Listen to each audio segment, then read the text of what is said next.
Hi there. Well, I certainly feel as if my life has been a total failure, or my light has been hidden under a bushel.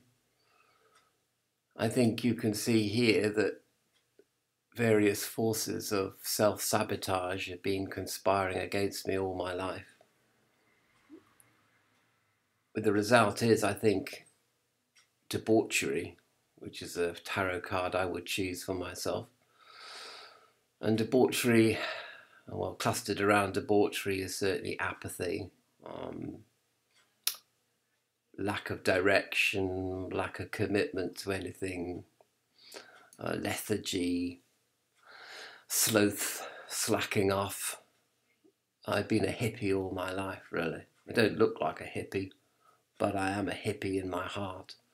And debauchery, choosing um, sexual pleasure over good sense, surrounding myself with bad influences of various kinds. And the result is, I suppose, is loss, underachievement, and failure. And I know that people say, well, it depends what you mean by failure and success, and you shouldn't have core beliefs, or you should challenge your core beliefs and find the evidence for and against for your core beliefs. And if they're found wanting, then you should say to yourself, it isn't true what I believe. But I mean, it doesn't get rid of the feeling of loss, failure, and underachievement. It doesn't get rid of the irrational feeling of it. I know, so of course we don't do feelings, do we? We have to appear to be all there and all together and try and save face as much as we possibly can. But really, I know, and everybody else who knows me knows there's no face to be lost. It's been lost already many years ago. I think when you're born, I think when you have a depression DNA, I think when you're born, after a while, your parents begin to notice that you're weird, that you're sort of strange in the head, really. And I mean, perhaps the autistic spectrum as well. I always used to sort of shake my body all over and shake my hands and make strange noises up until I was about 5 or 6, I think, really, even 6. So that tends to kind of split your parents as the parent, the father figure. He tries to put you down and tries to kick you up the bum, sort of thing. And your mother is really, really protective of you. So between the two, they completely screw up your life and lead to self-sabotage strategies and self-denial, which is a strange kind of thing to link with debauchery, but I think it's true. You sort of deny yourself, and then after a while you explode outwards in a sort of in a kind of drunken debauched state, just to get away from your self-denial. So it's a kind of like a self-denial. The other side of self-denial is debauchery, which is why I put debauchery at the centre here, which is a resultant of all the sort of self-destruction and self-abasement and self-loathing and self-deprecation and self-sabotage, of course, which is a big thing, really. So I've always, my light has been held under a bushel, and the result is, as you see it here. And so, therefore, the only thing that I have left, well, I was thinking about Liber Aleph by Aleister Crowley, when he says in his preface, all I have left is wit and pipe. Well, I've never smoked a pipe. In fact, I've never smoked. And I don't drink anymore because I'm too miserable. And I don't enjoy life anymore and have no friends at all. And then the internet doesn't really count. The internet is just a sort of fob off. It's a token kind of instant gratification system of making people satisfied with pretty much nothing at all. And it looks like they have something when they don't have anything. So within this milieu of despair comes the vision of the Holy Grail. And that really is all that I have left, basically, in my life. I have the vision of the Holy Grail. And it's a vision that keeps popping into my mind every time I close my eyes. So it's there by some sort of urgency. But of course, inevitably people are going to say, well, what does this mean in real life, in real terms? Well, there isn't any real life or real terms for this to apply to, really, is there?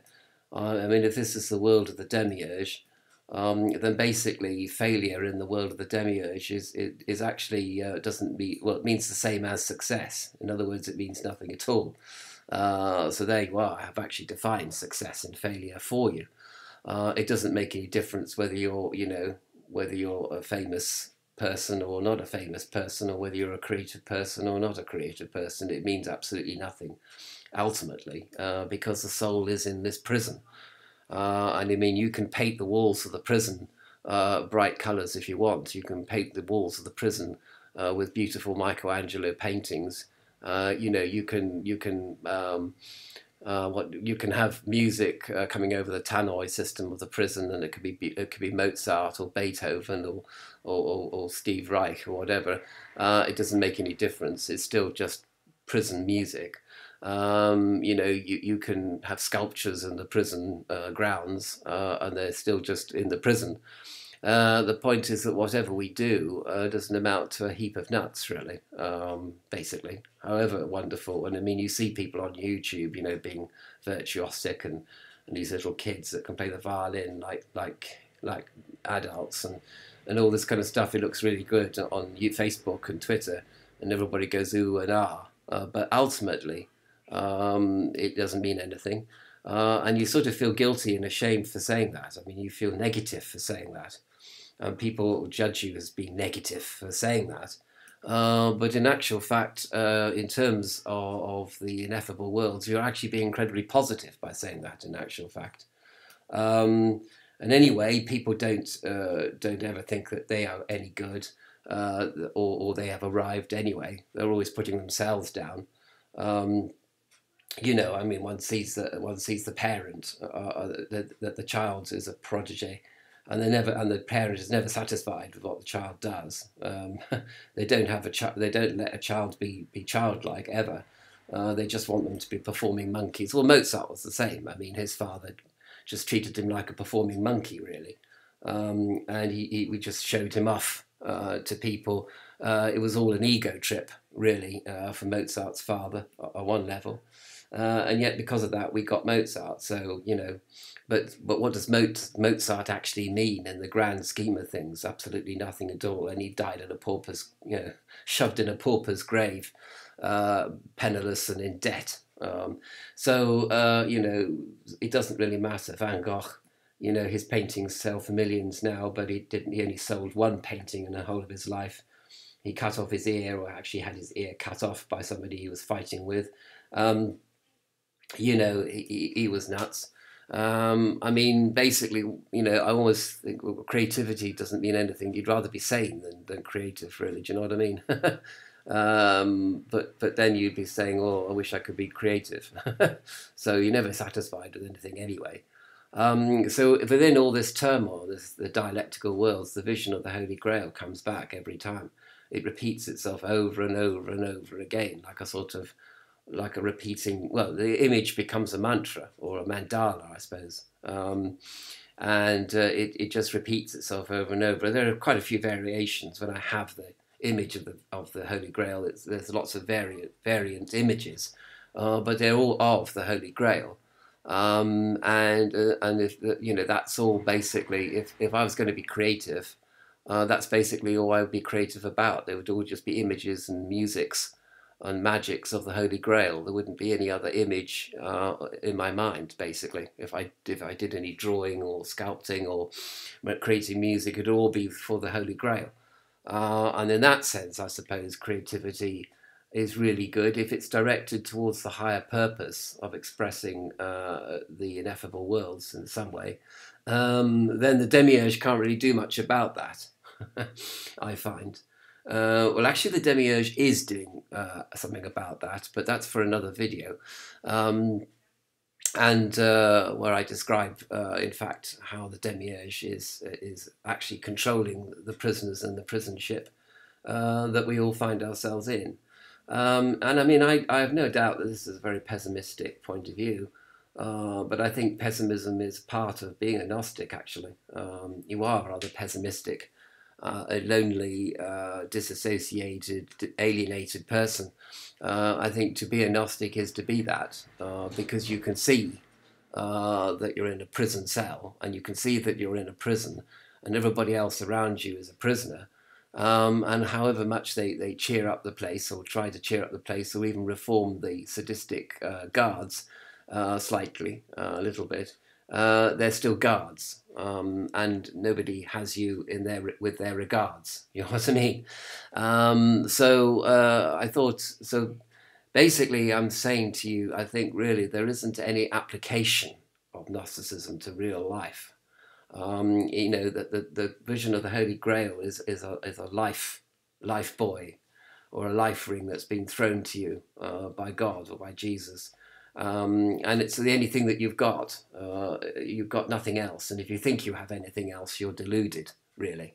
So in a way, you could see that these forces of self-denial, self-deprecation, etc., they've actually been positive forces in my life, because they've actually, they've been, you know, the fact that I'm messed up in my brain actually means that I see the world as it really is. And I've debauched myself within that world, because the world isn't worth anything anyway. So I might as well have debauched myself and wasted all my talents and spent all my money and associated with fools of various kinds, and bad people that have destroyed me from the inside out and outside in. And it doesn't really matter. And so really all this is quite a positive for you, actually. You know, it depends how you see it. I think it's actually quite positive, because, you know, without it, if I'd been a normal person, then I'd be part of the illusion. I'd be just a prisoner in the prison, without realizing that I'm a prisoner. But now I have the realization that I'm a prisoner, and I have the realization that the image of the Holy Grail, the vision of the Holy Grail, is basically, you know, seeing the light through the bars of the prison. And I'm grateful for seeing the light through the bars of the prison. So I suppose, um, I don't know how that will translate in my life in practical terms. I don't really care if it doesn't, because just to have seen the light through the prison bars is something more than most people ever see during their lives.